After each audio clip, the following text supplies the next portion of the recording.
Bonjour tout le monde et bienvenue à Conseil du Pro Staff.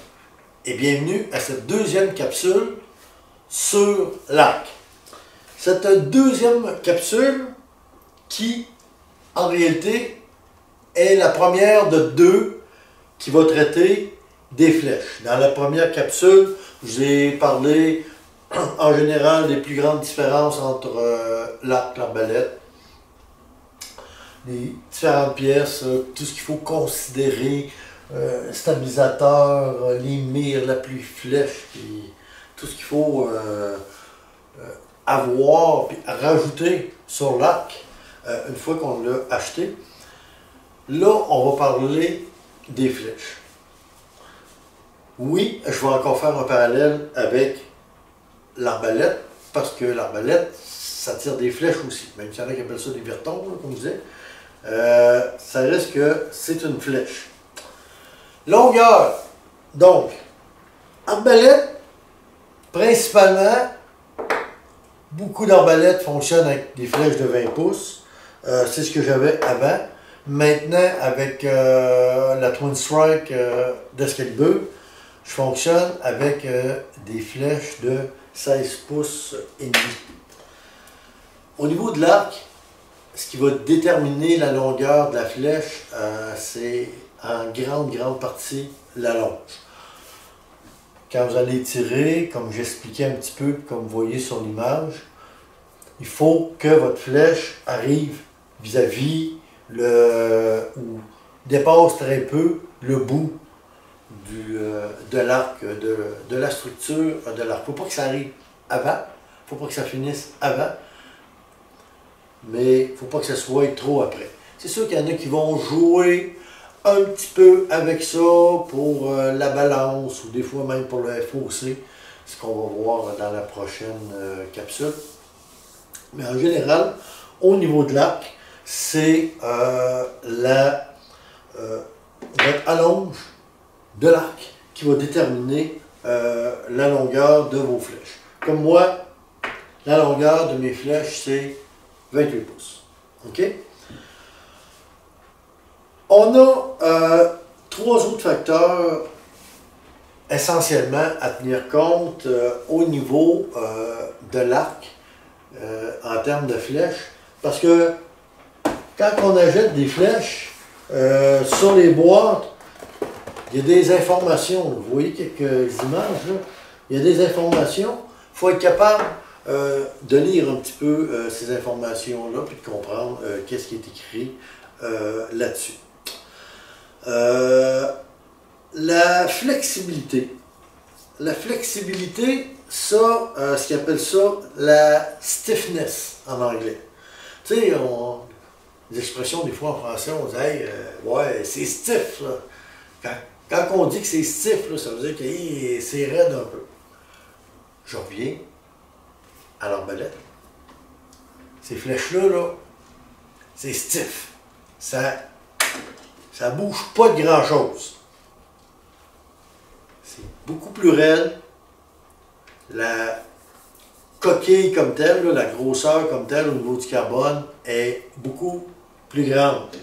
Au niveau de l'arc, la flèche va bouger beaucoup plus. Regardez, même si c'est une flèche en carbone, puis si vous voyez au ralenti, une flèche, quand elle part, elle bouge comme ça. Parce que l'énergie des branches étendues, quand on relâche la corde, cette énergie-là est transmise à la corde, puis c'est ça qui pousse la flèche. C'est toute la flèche qui ramasse l'énergie. C'est pour ça qu'autant que l'arc, l'arbalète, il ne faut pas faire de tir à vide. Parce qu'un tir à vide, ça veut dire quoi? Ça veut dire que quand on relâche tout, c'est toute l'énergie n'est pas transférée à nulle part, c'est l'énergie ramassée par les branches, puis là, on peut tout péter, on peut tout briser. Okay? Donc, la stiffness, la rigidité, va venir vous donner un petit peu le degré que ça, que votre flèche peut jouer, peut plier. Donc, à point 1, c'est très stiff ou très rigide. Puis, quand on est rendu à point 5, ben là, ça se promène beaucoup. Encore là, Ça va dépendre du poids, du genre de tir, du poids que vous allez mettre au bout, du poids total, de la flèche et de qu'est-ce que vous voulez faire avec votre arc comme tel, la chasse ou le tir de cible seulement. On a aussi la straightness, la rectitude. Combien que ça, c'est droit. Plus on va payer cher, puis plus on va avoir un degré de rectitude qui va être précis d'une flèche à l'autre. Donc, on va être capable, des puristes vont peser le flèche, vont s'assurer que d'une fois à l'autre, ça va devenir, que même s'ils changent de flèche, ça va donner le même résultat. OK? C'est pour ça que des fois, il y a une différence de prix. Vous regardez dans les petits tableaux que je vous parlais tout à l'heure, ben ça va faire une différence. Cette différence-là, on la retrouve aussi au niveau de la rectitude chez l'arbalète, sur les flèches d'arbalète. Il y a des flèches d'arbalète qui vont coûter plus cher parce qu'elles sont faites de meilleure qualité. Donc, la façon qu'elles ont été bâties, la rectitude, la droiteur de la flèche, ben, ça se paye. OK?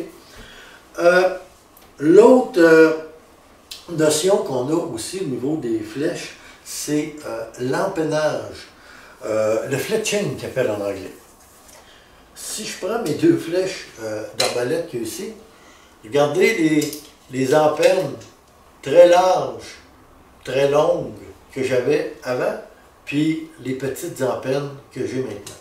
Donc ça, ces empennes-là sont faites pour, évidemment, aider le vol de la flèche, puis la stabiliser. De la manière que c'est fait, quand vous regardez comme il faut, de la manière qui sont collées, de la manière qu'elles sont conçues, ces empennes-là, c'est fait pour faire tourner la flèche. Même principe que les rayures à l'intérieur de votre canon qui font tourner votre projectile. Le projectile, quand on pèse sa détente puis que la balle elle sort, ben, il faut que la balle elle tourne. Comme un ballon de football. Hein. Le corps arrière, lui, quand il fait sa passe, il s'organise que le ballon tourne, parce que quand le ballon tourne, le ballon va fendre l'air beaucoup plus facilement parce qu'il tourne, puis il va avoir en plus une ligne qui est pas mal plus rectiligne, il va avoir un vol qui est beaucoup plus droit. Donc le corps arrière dans votre carabine, c'est les rayures qu'il y a à l'intérieur du canon. Même principe, le corps arrière sur votre flèche, ce sont les empennes, c'est ceux qui vont faire tourner. Mais il faut faire attention. Plus ça tourne, puis plus ça risque de ralentir un petit peu votre flèche. C'est pour ça qu'encore là, sur les détails de les boîtes, ça va écrire, ils vont vous indiquer le degré. Les autres qui appellent ça Spine Selection Tolerance.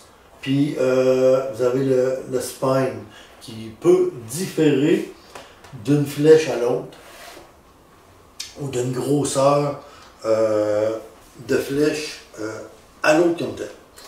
Donc ça, ce sont les principales affaires au niveau, les trois principales affaires au niveau des flèches. Donc sa rectitude, le fait qu'elle va être droite, sa flexibilité, sa capacité de plier comme tel pour être capable d'absorber le choc et le transfert de poids, et l'empennage qui vont lui donner son effet qui tourne comme les rayures à l'intérieur de notre canon. Il reste une chose à parler, c'est le Front of Center, le FOC, puis ça va faire l'objet de ma prochaine capsule. Sur ce, merci d'avoir regardé cette capsule-là et ne manquez pas les précédentes, ni les prochaines. Bye!